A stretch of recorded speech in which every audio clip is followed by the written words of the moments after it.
Olá, galera! Boa noite, tudo bem? Para quem ainda não me conhece, eu sou Fabiana Rui, gerente de processos aqui da Consente, e hoje estamos aqui em mais uma live para falar com vocês sobre fase pré-analítica. Vamos ter um convidado muito especial, Thiago Hader, assessor científico do Laboratório Álvaro, que vai estar aqui com a gente hoje conversando um pouquinho sobre esses detalhes do pré-analítico. Nosso convidado Thiago já entrou, vamos aguardar ele solicitar e a gente começa. Aproveitem a nossa live, aproveitem o nosso momento para vocês tirarem dúvidas, o que vocês precisarem.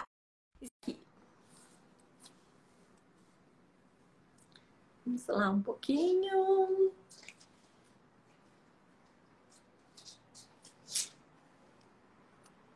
Esperar conectando. Acho que entrou. Olá. Deixa eu ver aqui. Olá, tudo bem? Tudo bem? E aí?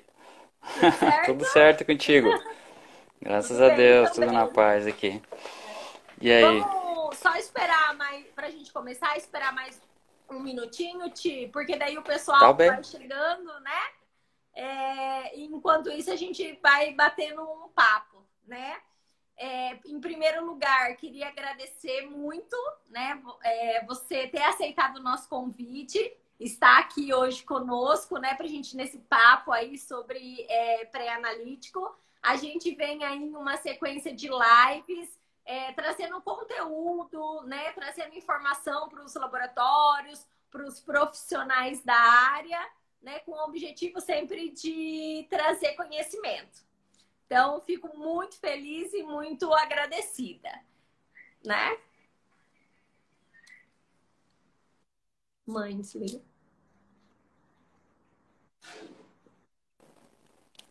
Deu certo? Agora deu. Quem sabe faz ao vivo, é isso aí. Fica tranquilo, é um bate-papo, é assim mesmo. O Tá, joia. O pessoal vai entrando conforme o tempo, né? Pode ficar Uhum. tranquilo. Para quem já está entrando aí, né? Eu venho falar mais uma vez para vocês. Então, hoje a gente tem o prazer e a alegria de receber o Thiago Hader. Falei certo, né, Thiago? Eu Já pessoal falou certinho. Mas assim, Não, certinho. Thiago é farmacêutico bioquímico, trabalha há muitos anos no Laboratório Álvaro, é um profissional que eu, né, tive a oportunidade de trabalhar mais ou menos, né, como cliente, mas trabalhar com algum, né, perto e trocando conhecimento e ideias com ele. Então é um profissional que eu admiro muito. E, bom, mas eu não vou falar de você, vou deixar você falar um pouquinho. Se apresenta aí um pouquinho. Thiago, sua formação, onde você trabalha, o que você faz, essa trajetória aí da sua carreira. Então vamos lá, né? Vamos começar. Obrigado aí pelos elogios aí, pela apresentação. Então eu me formei em Curitiba, na PUC, me formei em 2006 e em 2006 mesmo já ingressei no Álvaro como estagiário. E aí daí pra frente começou essa história já há 14 anos atrás, então já tenho um pouquinho de vivência aí na área técnica, também em contato com os clientes, né? Eu entrei inicialmente na Rádio Moninsaio, na extinta Rádio Moninsaio, hoje não se existe mais aqui, pelo menos no Brasil, não tem mais essa técnica. Mas, e depois acabei indo para o setor de eletroforeses, enfim, e por fim acabei indo para assessoria científica, primeiramente pelo atendimento, então eu conheci muitos clientes, aprendi muito ali no setor, porque a gente acaba se especializando em várias áreas. E agora, a partir de 2018, eu fui para assessoria de campo, né, que a gente faz o contato direto com os clientes, capacitando, treinando e acompanhando a rotina deles, justamente nesse ponto mais frágil que é essa parte pré-analítica aí, né? Esse ponto tão sensível da nossa análise, né? Não adianta nada eu ter os melhores equipamentos, as melhores pessoas, enfim, se a coleta ela não é feita adequada, então não tem nenhum sentido, né? Então é isso. Só isso. Só isso, tá bom, chega. Ai, ai. Bom, Thiago, para você entender, né, um pouquinho como é que funciona, eu vou fazer algumas perguntas, né, para você. Uhum, Não se preocupe nas perguntas que o pessoal colocar aí, que a gente aqui tá anotando e depois eu pergunto, tá bom, tá? Não fique tá preocupado, joia, mas eu vou perguntando, você vai respondendo, é um bate-papo mesmo. O nosso maravilha. conteúdo mais importante, além de dividir esse momento aí com você, é que o nosso conteúdo fica gravado nas nossas redes sociais e as pessoas aí conseguem assistir e aproveitar esse conteúdo aí durante tempos e tempos, tá? Maravilha. Então vamos lá. A primeira coisa que a gente, quando vai falar, né, sobre fase pré-analítica, as pessoas que trabalham no laboratório, para elas entenderem, a gente precisa ter um conceito, né? O que a gente pode entender por fase pré-analítica? Então, Fabiana, a fase pré-analítica ela começa desde quando o paciente vai se preparar para fazer aquele teste, né? Então a gente não fala só a fase pré-analítica é a coleta é uma consequência, né? A gente tem desde a fase onde o paciente vai lá no médico, a requisição do médico solicitando, e aí sim ele vai se preparar para aquele teste que vai fazer, né? Seja uma urina de 24 horas, seja uma coleta de urina comum, seja uma coleta de soro mesmo, de sangue, né? O paciente tem que saber quais são os interferentes que podem acabar interferindo naquela coleta se ele não cumpria com uma dieta ou com um exercício físico que ele faça na noite anterior. Então tudo isso faz parte, né? E aí após a coleta também, até a amostra ser entregue lá devidamente no setor, antes de executar de fato, né? Ainda se compreende como essa fase pré-analítica. Então todo esse cuidado parece uma fase simples, mas ela é toda artesanal, né? Toda manual. Então por isso que hoje a gente vê como uma área, uma fase mais importante por essa questão mesmo, né? Porque é toda manual, depende de vários fatores, tanto do paciente quanto do médico, quando ele prescreve, com as informações claras e específicas do que ele quer, da forma que ele quer. A gente recebe muita requisição nos laboratórios, muitas vezes ruins de lei e algumas vezes até sem informação se precisa, se a coleta vai ser em repouso, se vai ser em atividade, enfim, tudo isso são informações importantes quando a gente vai fazer a coleta adequada, porque às vezes o médico recebe um resultado ou um laudo que não bate com a clínica do paciente, mas obviamente que ele não soube muitas vezes pedir, né? Tem essa questão também, né? E de repente essa amostra não foi bem acondicionada, enfim, após a coleta não foi bem coletada, apresentou um pouquinho de mole, então todos esses fatores podem influenciar aí, que são considerados como fase pré-analítica, né? Entendi. E aí, assim, né, Thiago, como a gente pode falar, o resultado final, né? Aquele que chega lá para o paciente, ele depende e ele é importante desde a recepcionista que está cadastrando, né? Ela faz Sem dúvida. parte, ela é um pedaço daquele resultado que vai ter no final, né? Então, cadastrar o exame corretamente ou passar as orientações corretamente é muito importante, né? O pessoal, às vezes, nos laboratórios acham que o resultado é lá dentro da área técnica, é o equipamento, Exato. é o bioquímico, mas na verdade não é, né? Na verdade começa lá atrás. E aí, quando você falou que a gente tem que fazer, né, adequadamente toda essa questão, a gente coloca um pouquinho, assim, quais são os cuidados que precisamos ter antes de uma coleta? Quais são os principais pontos de cuidados que a gente precisa observar? Então, como a gente já relatou, são vários fatores. Por exemplo, o paciente, se estiver fazendo uso de alguma medicação, ele pode interferir em alguns exames. A medicação é um fator que pode interferir. Álcool, né, bebida alcoólica, né, se recomenda ficar 3 dias antes da coleta sem o uso de álcool, porque ele pode interferir em diversas análises, assim como a parte bioquímica, a TGO, a TGP, que também é pedido.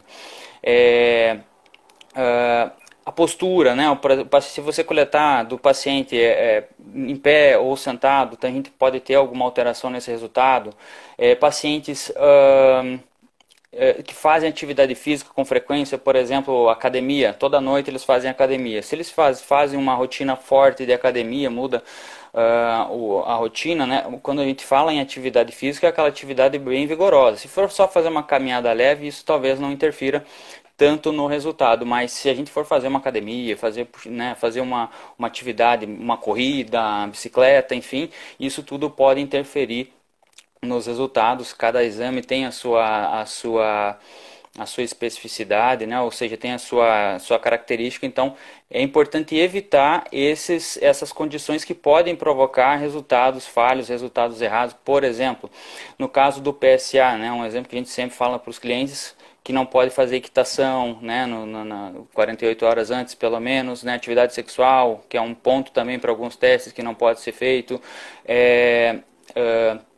andar de bicicleta, né? Então são algumas questões que às vezes podem o paciente não ter conhecimento, e de fato não é obrigação do paciente ter esse conhecimento, e sim do laboratório passar essas orientações para o paciente, de que isso possa interferir no nosso resultado e entregar um laudo talvez não adequado, e aí o médico achar, opa, esse laboratório errou o resultado. E na verdade não foi o laboratório, não foi nada disso, foi um preparo do paciente que não foi bem seguido, né? Então, a gente tem N situações, né?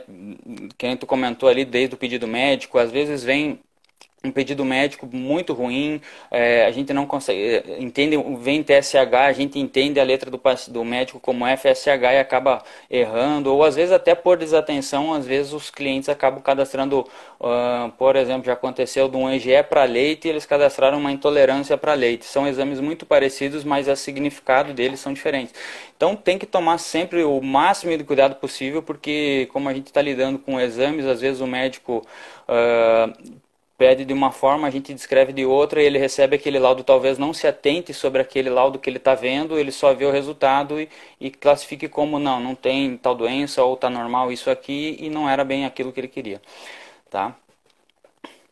Entendi. Quando a gente fala sobre a questão de medicamento, né, Thiago, há muita dúvida, né? Eu vou ao laboratório fazer exames. Eu paro ou eu não paro o medicamento que eu estou tomando? Isso é uma dúvida muito grande, né? Assim, Exato. os usuários e talvez muitas recepcionistas, o pessoal da coleta, ali tem essa dúvida. Certo. É uma dúvida bem comum, e se aquele medicamento que ele está em uso vai interferir ou não vai interferir naquela análise que ele está fazendo, tá? O fato é que você sempre deve compartilhar, e na verdade quem acompanha, né, o paciente é o médico, né? Então, em geral, ele que vai aconselhar retirar a medicação ou não, porque existem alguns exames, por exemplo, das catecolaminas, metanefrinas, que eles têm algumas medicações que são estimulantes que podem aumentar esses analitos e aí a gente ter a alteração do resultado. Mas não vai ser o laboratório ou a recepcionista que vai falar você tem que parar. É o médico que vai interagir com o paciente e verificar se ele retira, tem como retirar ou não, se não tem como, o paciente não pode fazer a retirada daquela medicação, se ele vai fazer o acompanhamento. Mas o principal realmente é a questão dos medicamentos que são usados de forma esporádica, por exemplo, um AS infantil, Plasil, a pessoa está enjoada, a mulher está enjoada, vai fazer um exame de prolactina no dia seguinte, toma um Plasil, isso pode alterar o resultado da prolactina, né? Então são alguns medicamentos que podem provocar uma alteração no resultado, que pelo menos tem que ser relatados. É importante a gente relatar para a recepcionista quais os medicamentos e quaisquer medicamentos, não só aqueles de uso contínuo, de tireoide, cardíaco, né? Não, mas também esses. Olha, ontem à noite eu passei um pouquinho mal, tomei um Plasil, ou eu tomo um AS de manhã, né? Ou eu estou tomando suplemento vitamínico, porque agora está muito na moda por causa do coronavírus, todo mundo está suplementando com bastante vitamina. Então são informações importantes, às vezes, para a gente entender, às vezes, um resultado um pouco mais elevado, ou um pouco mais baixo, ou enfim, que possa estar associado àquele resultado obtido, né? Entendi. E assim, eu acho que é muito importante também, na hora do atendimento, a forma de perguntar, né? Às vezes o pessoal do atendimento pergunta muito assim, toma algum medicamento contínuo? E aí a pessoa fala, contínuo não, mas às vezes nas últimas 72 horas tomou, né?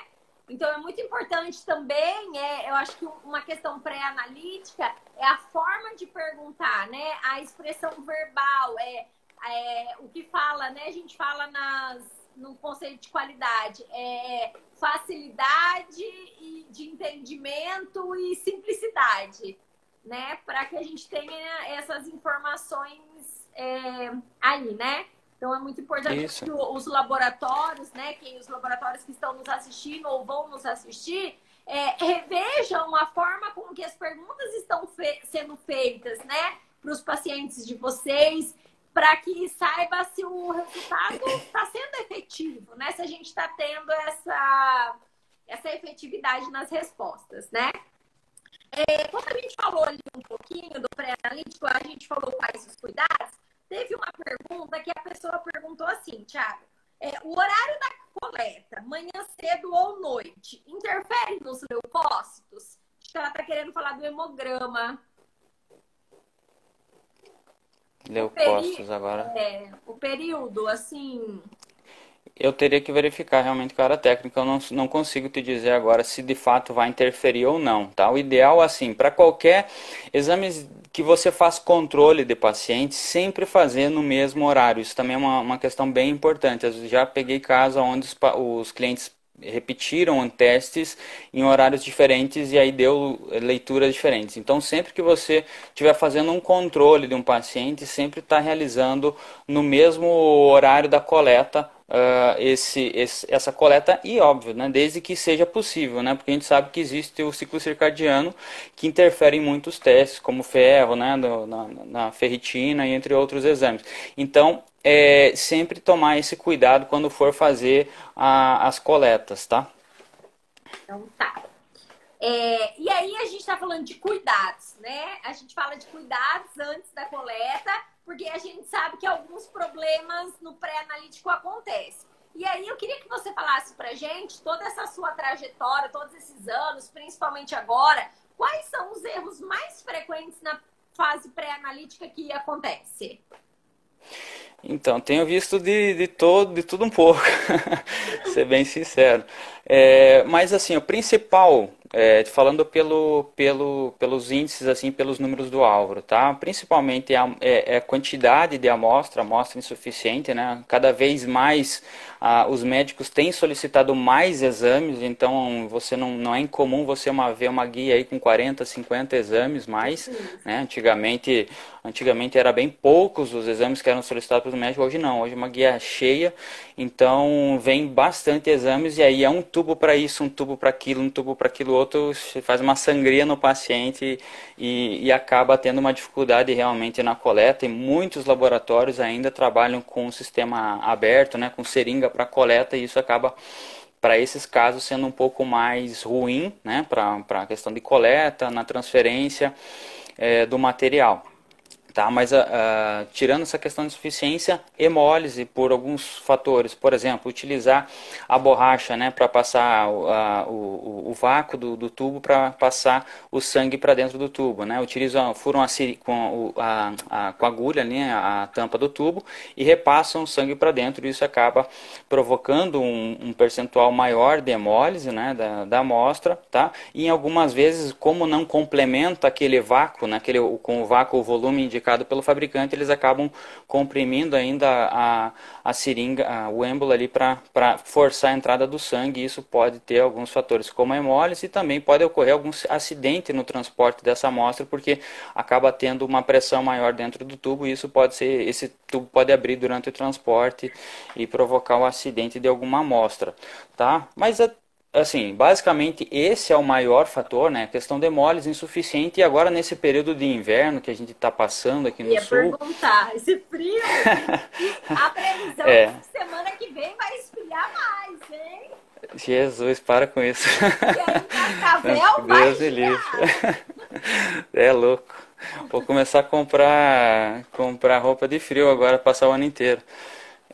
Então, no frio, né, a gente tem feito contato com os clientes e assim, às vezes já são difíceis, né? No inverno elas acabam ficando mais difíceis ainda de se localizar por causa da vasoconstrição. Então, você acaba tendo uma dificuldade maior de conseguir coletar uma quantidade de volume maior e também a dificuldade de acesso também acaba provocando a possibilidade de hemólise. Então, isso pode ser um fator que aumente nesse período, tá?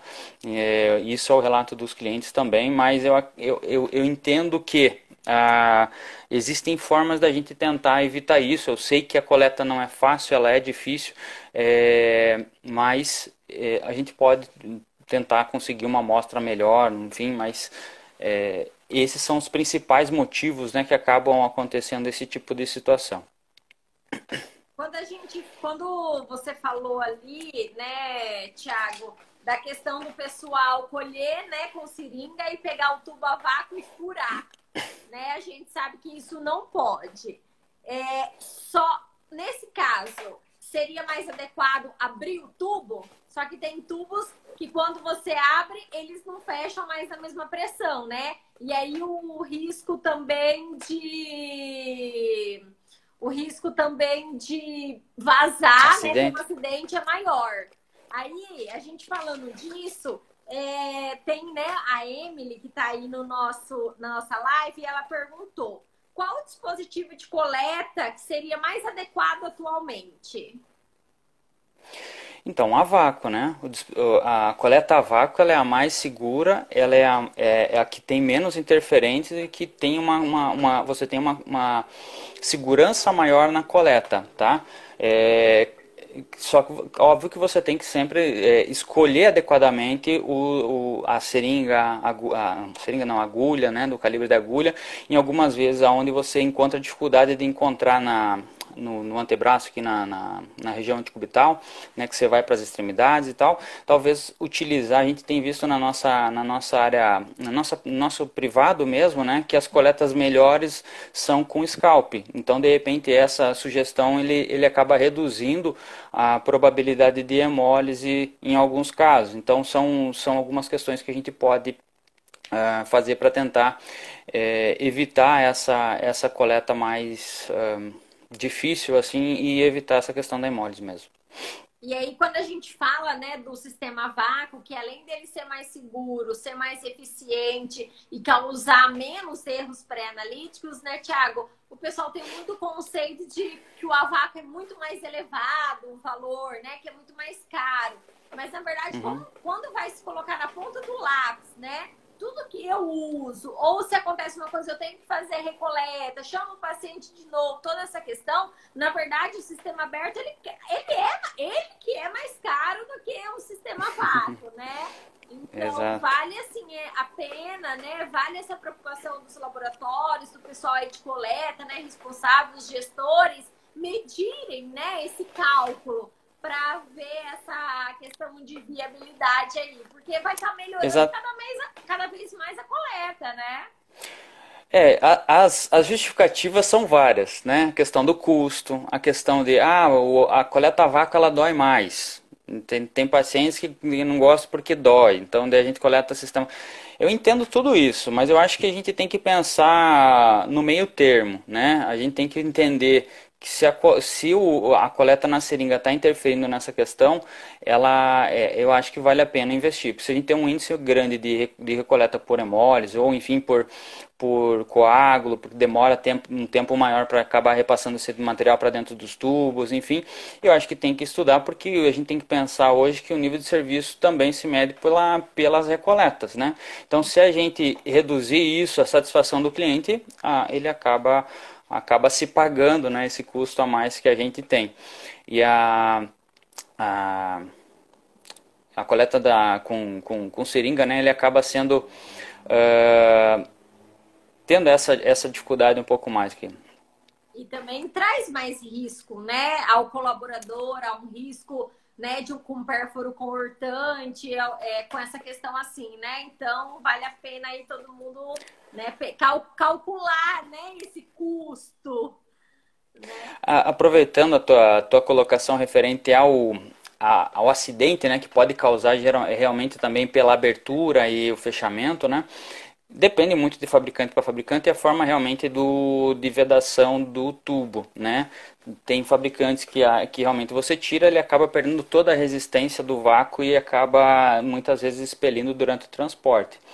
Eu tenho visto, pelo menos na minha regional que eu atendo, que é a região sul, a gente tem feito um trabalho com os clientes que tiveram alguns índices maiores nesse sentido e depois dessa investigação eu vi que realmente eles estavam fazendo o procedimento errado ou estavam utilizando o vácuo para repassar a seringa e forçando o vácuo, né, para ficar ainda para tentar encher mais o tubo e também estavam colocando a mais que o fabricante preconiza, né? Então a gente acaba tendo essa essa quantidade maior de sangue, eles tentam em algumas vezes mandar mais, vamos colocar um pouquinho a mais, porque daí vai mais soro e daí dá para fazer mais exame. Mas só que eles, em contrapartida, há o risco. Então a gente sempre deve seguir o que os fabricantes preconizam, né? Porque isso pode gerar alguma questão de acidente ou intercorrência durante o transporte ou até mesmo na execução do exame. E aí também a escolha dos nossos fornecedores, né, Thiago? A gente tem que escolher, né, assim, e a gente não está falando de escolher por preço, né, mas a gente tem que escolher um bom fornecedor. A gente tem que fazer a validação daquele material, daquele tubo, daquela seringa, daquela agulha que a gente está comprando, né? A gente precisa ter isso porque isso também tem essa influência, né, no pré-analítico. E é o que a gente fala, o barato sai caro, né? Porque se a gente tem lá um paciente que é difícil a coleta, aí a gente faz a coleta e coleta uma quantidade pouca, e aí tem que chamar o paciente novamente, além da gente ter custo maior para o laboratório, a gente tem uma experiência negativa do cliente, né? E hoje se fala-se muito em experiência do cliente, né? Então, eu acho que isso é uma coisa muito importante também, né, da gente pontuar para os laboratórios aí, né, reverem, pensarem essa questão dessa avaliação, a avaliação dos fornecedores e a validação dos produtos, né? Referente a isso, eu peguei uma vez uma situação de um cliente do Sul aqui que me questionou e reclamou referente à alta positividade, positividade não, resultados confirmatórios para HIV. Tava dando muito resultado do borderline, né, ou seja, próximo do cutoff, né, pouco positivo, e na repetição, na recoleta, dava negativo. E aí a gente estudou, fez análise, a gente fez toda uma investigação e eu falei, olha, não tem mais o que a gente fazer, vamos trocar de tubo. Vou fornecer os tubos do Álvaro, né? Você vai fazer a coleta nos tubos do Álvaro e a gente vai mandar. E resolveu o problema. Então, assim, era fabricante? Não consigo te afirmar. Resolveu o problema do cliente. Então, acho que é importante a gente sempre fazer uma avaliação completa. Acho que tendo os indicadores, né, a gente avaliando, não é só ter indicadores, mas sim analisar os indicadores, isso a gente consegue ter esse rastreio e aí a gente consegue fazer planos de ação onde a gente consiga ter uma efetividade. No início, quando comecei esse trabalho, eu fiquei apavorado, assim, a quantia de laboratórios que não têm ideia de controle de qualidade, eles não têm nenhum controle da rotina deles, pré-analítica, analítica, enfim, nada disso. E agora o pessoal tem evoluído, eu acho que também essa questão da pandemia com essas lives que tem rolado bastante aí, tem ajudado também as pessoas conhecerem mais o negócio, entenderem mais o que pode ocasionar problemas na rotina deles e essa proximidade também da assessoria científica, né, do Álvaro, próximo dos clientes, tem também ajudado eles a entenderem melhor alguns fatores que talvez eles julgassem que era problema, mas não sabiam o que era o problema e não conseguiam resolver, né? É o que a gente fala, né? É problema até a gente conhecer o que é, né? Porque a partir do momento que a gente conhecer o que é e vai trabalhar naquilo, ele deixa de ser um problema, né? Ele passa a ser um plano de ação. Né? Então, Isso aí. essa questão. Tiago, teve uma pergunta que colocaram se a coleta com scalp interfere no resultado de hemograma. Não. Não? Não interfere. Não interfere não. Não interfere não. Muitas vezes as criancinhas, né, os bebês, eles têm maior dificuldade em coletar em scalp. Pelo menos Eu não tenho conhecimento, tá? Mas, enfim, eu nunca ouvi falar que a coleta de scalp interfere na análise do hemograma. Você Mas, enfim, falou. se vocês quiserem me mandar essa pergunta e a anterior que eu não respondi depois, também eu vou passar para a área técnica e eu respondo com todo prazer. Não, tranquilo. E você falou agora, né, de criança pequena, tem até uma pergunta aí, vamos até aproveitar. Tá perguntando assim, e nos casos do RM não é muito indicado o sistema vácuo, e a única opção é por meio da seringa. Nessa situação, ocorre maior caso de recoleta devido à coagulação. Como resolver tal situação? Aí é que está a questão, né? Como que está sendo feita essa coleta, né? Se está demorando muito, né? Pela dificuldade do acesso à veia, está demorando, porque quanto mais tempo a gente demorar para coletar e repassar para o Eppendorf ou para o tubo, esse material ele demora mais para entrar em contato com o anticoagulante, tá? Então, o quanto antes conseguir fazer essa coleta e repassar para dentro do tubo é o ideal, é o adequado, tá? Eu, desconheço outra forma de a gente fazer isso de uma forma para que evite, né, esse tipo de problema, tá bom? E nesse caso também, Tiago, a escolha e a utilização do tubo pediátrico, né? O neonatal, na verdade, que a gente tem o neonatal, pediátrico de 2 ml e o 4, né? Quando a gente está falando no caso do hemograma, o EDTA, né? Nesse caso, quando é recém-nascido, o mais indicado é começar ali através daquele tubinho pediátrico? Ou a Ele é uma, escolha do tubo vai depender do calibre, da veia, de toda essa questão? Depende do acesso venoso, né? Então a gente tem que tomar esses cuidados para fazer uma boa coleta e ter uma boa amostra. O Eppendorf você tem que tomar só cuidado porque muitos exames ele tem um volume mínimo, né? Para a gente conseguir executar determinados exames. Então quanto menos material a gente tem, a degeneração ela pode acontecer e a gente tem um comprometimento da qualidade do teste, né? Quanto menos amostras. Claro que nesses casos a gente tem que sempre estudar, fazer fluxos diferenciados, enfim, para tentar atender, né,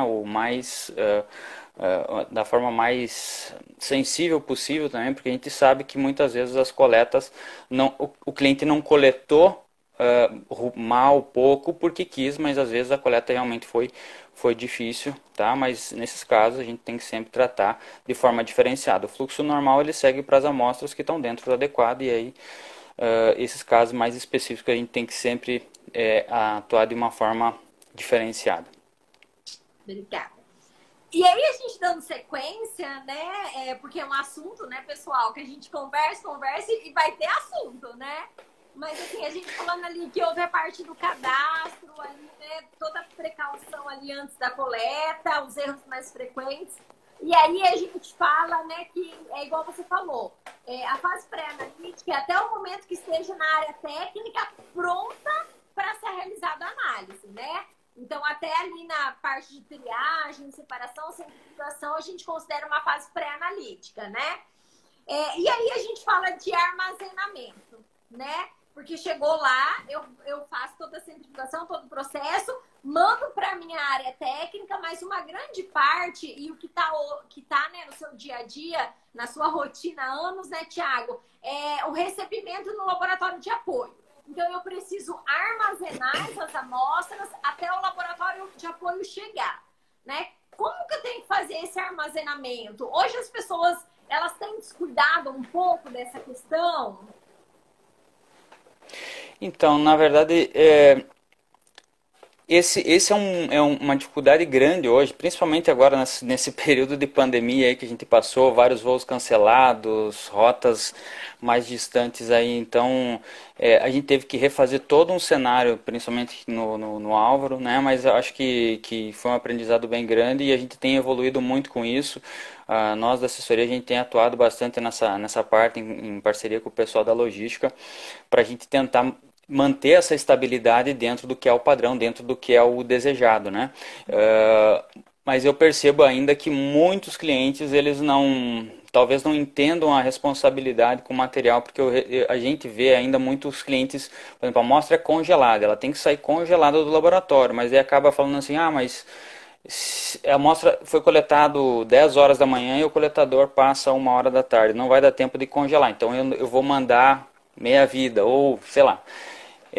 Então isso acaba atrapalhando e muitas vezes acaba gerando uma recoleta pela ansiedade do paciente ou até mesmo, na pior das hipóteses, eu entendo que assim, nesse cenário a melhor das hipóteses é a recoleta, porque daí a gente não libera nenhum laudo para o paciente e não tem um comprometimento, mas muitas vezes a gente pode liberar um resultado alterado, que a gente não tem essa informação de que essa amostra saiu sem congelamento, porque a gente encara que o cliente tenha feito todo o processo correto, como descreve o nosso manual.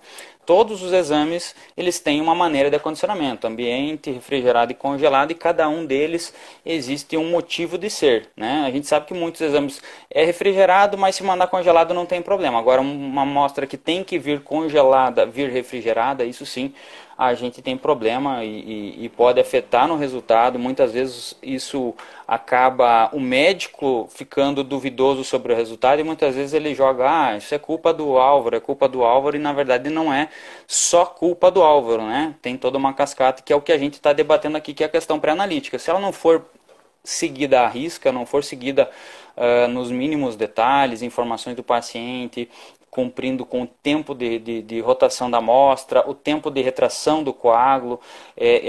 Como eu comentei, é uma fase extremamente complexa, apesar de a gente falar assim, fase pré-analítica, mas ela é extremamente complexa porque ela é manual e é cheia de detalhezinhos, né? Tempo de retração, não posso nem centrifugar, demorar muito tempo para centrifugar e não posso centrifugar antes porque senão vou ter problema.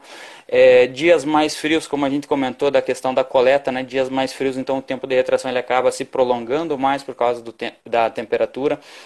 Então são outros fatores que muitas vezes a gente começa a observar mais no inverno, presença de fibrina na amostra. Por causa disso, né? Geralmente eles têm lá meia hora, né, para retração do coágulo e centrifugação da amostra, só que nos dias mais frios demora um pouco mais para se retrair o coágulo. Então a gente tem essa formação desse coágulo, dessa fibrina, que pode, em algum momento, o equipamento pipetar essa amostra, pegar uma fibrina e liberar um resultado falso baixo ou falso alto, dependendo do método, né?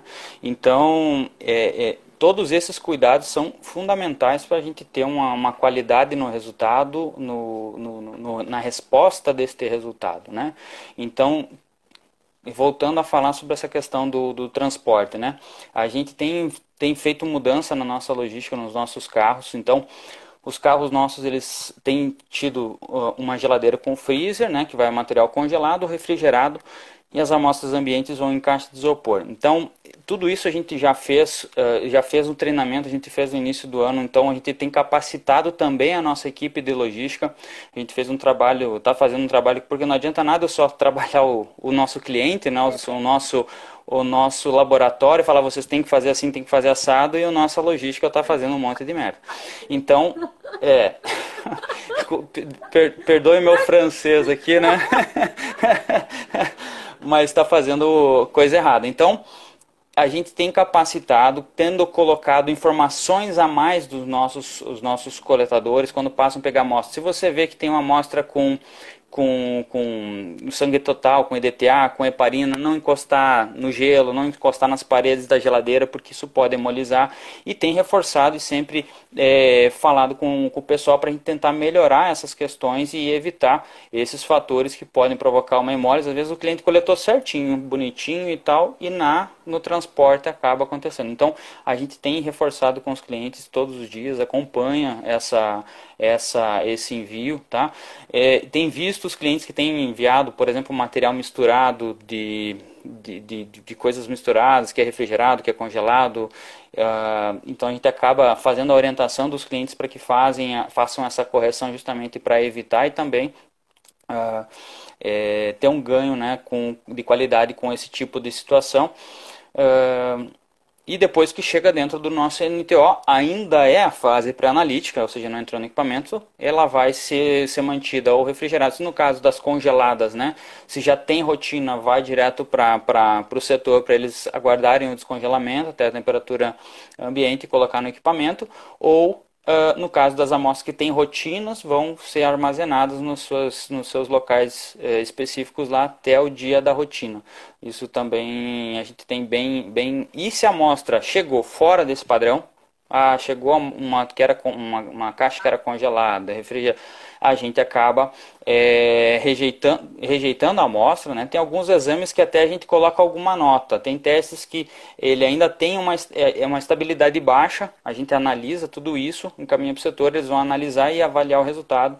Em algumas vezes tem como salvar uma recoleta, mas outras vezes não. Então é extremamente importante ter essa cascata toda tá bem alinhada, bem certinha para que não haja nenhum problema aí com a amostra e gere um resultado não esperado. Quando você falou ali um pouco, né, nos dias de frio em relação à centrifugação, né? Às vezes o pessoal tem lá no procedimento da qualidade deles, que é 30 minutos, faz a centrifugação. Nesses dias de frio, o que seria mais adequado? Eu dobrar esse tempo, né? Esperar mais tempo, ou colocar os materiais em banho-maria, por exemplo, que a gente vê que isso acontece, né? Então, assim, o que seria mais indicado? Ou se está errado um ou outro, né? Eu esperar, por exemplo, em vez de 30 minutos normal, esperar 1 hora para fazer centrifugação. Agora, se eu colocar esse tubo 30 minutos para retrair no banho-maria a 37 graus, é um procedimento correto ou isso vai interferir? Depende da amostra, da análise, né? Mas tem laboratórios que tem estufa, eles deixam 37 a 37 graus na estufa, essas amostras. Tem amostras que eles colocam do banho-maria, né? O banho-maria mais é quando eles fazem aquelas coletas nos tubos de vidro, enfim, mas pode ser feito. Mas o ideal, acho que o principal é assim, gira, né? Se fala em 30 e 40 minutos, mas acho que o principal é deixar esse tempo 30 a 40 minutos, tá? Realizar a centrifugação, a gente tem sugerido para os nossos laboratórios a 3.200 por 12 minutos ou 15 minutos, tá? E verificar o pós-centrifugação. Se ainda está tendo presença de fibrina, ou seja, sai aquela cobrinha, se você quando olha no material ainda você vê algumas fibrinas soltas. Isso, algumas fibrinas soltas ali, você pode deixar um tempo um pouco maior, tá? Mas se fala em 30 e 40 minutos para retração do coágulo. Depende do exame, depende se tem ativador do coágulo ou não tem, enfim, depende de algumas questões especificamente, tá? Mas sempre tiver na dúvida, pode nos acionar que a gente vai tirar e ajudar vocês.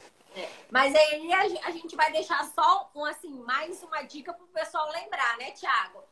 Quando a amostra é congelada, ela tem que sair congelada do laboratório, pessoal. Por favor. Congelado não é o laboratório de apoio que tem que congelar. Então, assim, coletor tem que congelar e não dá tempo até o motorista chegar, congela e manda no outro dia, né? Às vezes é melhor esperar um dia a mais, né?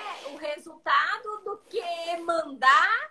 O resultado sai no prazo, mas tiver que fazer recoleta, aí chama o paciente, aí coleta, vai de novo. O prazo depois é bem maior, né? Com certeza, com certeza. Obrigado pelo reforço, eu agradeço muito. Depois, pessoal, né, assim, amanhã a gente vai soltar, né, uma imagem igual mais ou menos aquela da live, minha com a do Thiago, e aí a gente vai colocar alguns pontos importantes de fase pré-analítica para vocês olharem, para vocês acompanharem, para vocês avaliarem se vocês estão fazendo corretamente no laboratório de vocês. Lembrando que nós estamos aqui, a gente não sabe tudo, né, mas a gente está aqui para ajudar. Estamos sempre aprendendo. A gente está, né, sempre aí aprendendo. Então, assim, a gente falou, né, Thiago, dessa questão do armazenar tudo. E aí você falou uma coisa que seria uma pergunta, mas acho que a gente dá para encaixar um pouquinho. Os laboratórios, eles devem conhecer a forma de transporte e a política de transporte do laboratório de apoio, né? Assim, eles, né, conhecer, olhar, ver, eles também fazem parte disso, né? E isso também é fase pré-analítica do laboratório ter esse conhecimento, né? Exato. Eu sempre, quando eu falo com os clientes, eu digo assim, ó, eu consigo, nossa logística hoje é terceirizada. E mesmo que fosse particular, né, quem consegue consultar isso e fiscalizar se de fato está sendo feito, se o que eu estou falando aqui, né, está sendo deveria ser, mas se está sendo realidade ou não, são os clientes. Então, se eles apontarem, vir, olha, Thiago, eu vi o teu coletador fazendo isso, colocando essa amostra assim, ou o freezer dele não tinha gelo, não estava congelando e tal, são coisas que vocês têm que nos apontar. Claro, a gente tem esse controle com o pessoal da logística, mas às vezes, se vocês conseguirem detectar alguma situação, vocês têm que nos apontar, porque a gente não consegue estar em todos os clientes a todo dia. Quem está lá é o motorista e algumas vezes eles podem, eles mesmos, fazer algumas ações, mas a gente precisa que vocês fiscalizem. Eu quero fiscalizar uma vez por semana, uma vez por mês, enfim, dar uma olhadinha como é que está. Vocês estão liberados para ir olhar o carro, ele tem que estar com todas os requisitos ali referente à legislação, né? Até porque se a gente parar numa fiscalização aí, a gente pode ser barrado com o carro, né? Enfim, são essas questões referente a isso. Eles podem ir lá, abrir o freezer, olhar onde é que está sendo guardado o material e verificar, tá? E conto com a colaboração de todos aí para trabalhar essa questão realmente das amostras que saiam devidamente refrigerado, congelada em ambiente, principalmente os congelados. E até assim, né? Principalmente porque os laboratórios que têm uma acreditação, uma das modalidades da acreditação é você fazer a avaliação do laboratório de apoio. Então, pessoal, conhecer o carro, né? Ver se as condições estão adequadas, quem está retirando, está separando ali, é muito importante. Porque quando a gente fala, né, Thiago, a gente pegou um tema muito grande, né? Pré-analítico, né? Eu também trabalhei há 15 anos em laboratório e sei o quanto que isso impacta. Então, nós teríamos assunto aí para lives, né? Mas assim, quando a gente manda, a gente faz na nossa área técnica. E quando a gente manda para um laboratório de apoio, a gente tem que entender que a responsabilidade muito grande é nossa, né? Do nosso laboratório. O laboratório de apoio, ele está ali para nos ajudar, nos facilitar, fazer exames muitas vezes em um custo bem menor, principalmente dos exames que a gente não faz, né? Todos os dias, ou não tem uma demanda, isso, e também para nos apoiar em conhecimento. Mas cabe a nós todo esse cuidado, né? Assim, a gente tem que trazer para o laboratório que essa também é a nossa responsabilidade, né? Então tem que se Eu costumo de disso, brincar, né? eu costumo de brincar com os clientes assim que nós somos a máquina de vocês.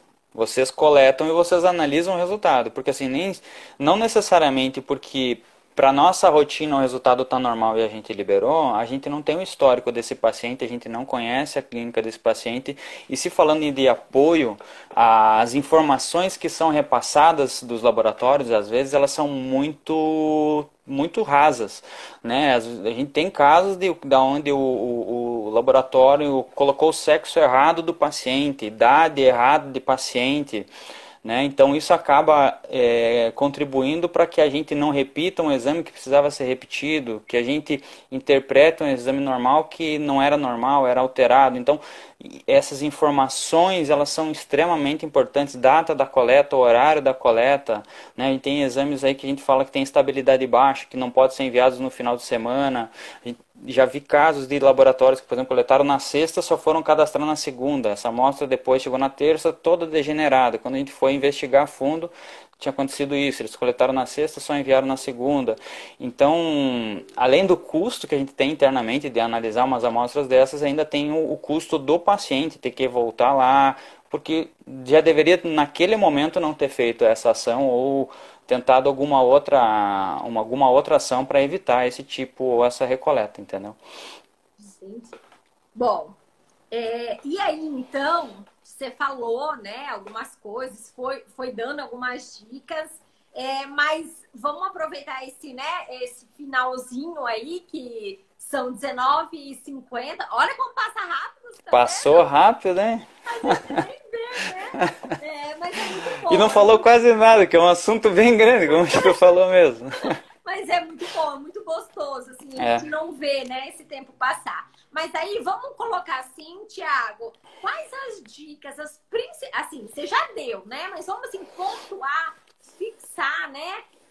Quais as dicas que você dá para todo mundo que está aí assistindo ou vai assistir, né? Que já é seu cliente hoje, que vai ser seu cliente amanhã.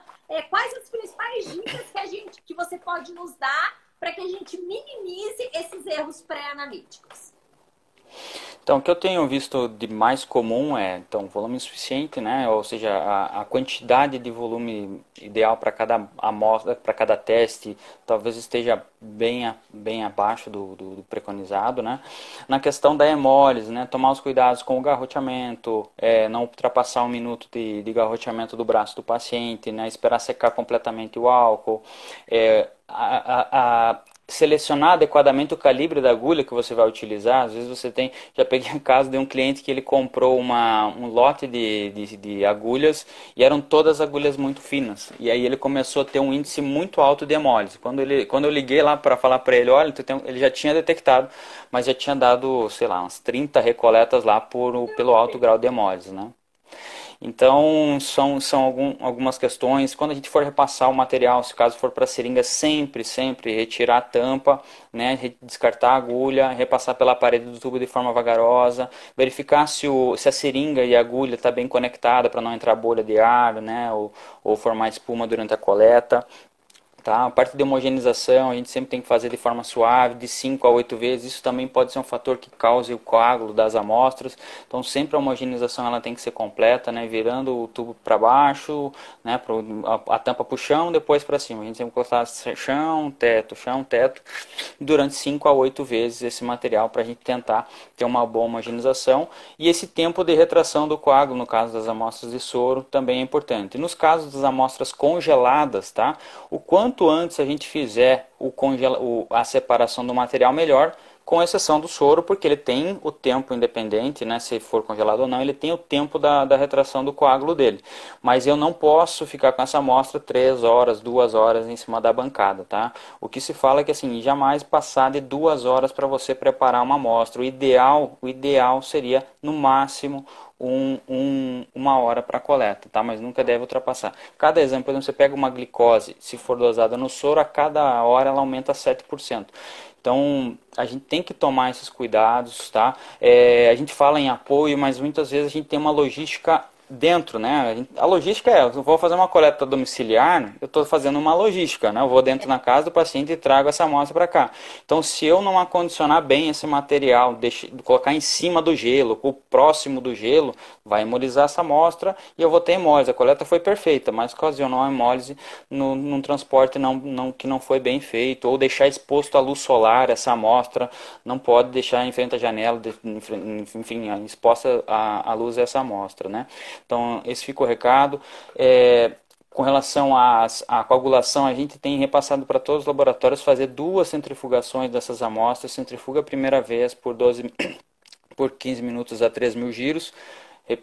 Separa esse plasma para um outro soro, repete a centrifugação de novo por 15 minutos a 3.000 giros, né? E aí sim você congela esse material, tá? O quanto antes, os exames de coagulação são muito sensíveis, PTH, enfim, os exames de vitamina C, extremamente sensível. Então, se esse protocolo não for muito bem seguido, se ele não for protegido da luz desde a coleta, né? Quando a gente vai coletar qualquer vitamina, mas especialmente a vitamina C, ela tem que ser protegida da luz para a gente evitar essa exposição à luz e ao calor também. Então ela é termosensível e fotossensível e termolável.